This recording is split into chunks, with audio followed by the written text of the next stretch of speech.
gustong mag-food trip nga daginuton ang budget ani ay kananang diligid nga nagdalit sa kinaham nga beef pares ug uban pa. Busa tara mag-food trip ta sa daplin sa karsada, pinaagi ni ining report.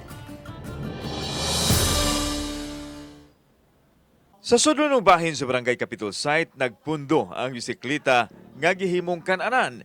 Sa tarp pa lang, makita ang mga makapaladok sa laway sa kalami nga specialty nila nga ang beef pares. Inato ra gyud kaayo ang pagluto diin gibutang ang dakong kaldero nga gisudlan sa unod ug tambok sa baka nga giluto ng daan. Ana usab ang mga sagol nini nga fried garlic, hot chili sauce, black pepper, limonsito ug sibuyas dahonan. Pwede isagol sa pansit. To taste is to believe. Lami, kumusta man ang panginabuhi? Okay ra sab. Busog ra? Bintaha ra naray maka Ikaray mo luto, ano magtabang ra ko sa akong agaw. Gisulduhan naman pud ko.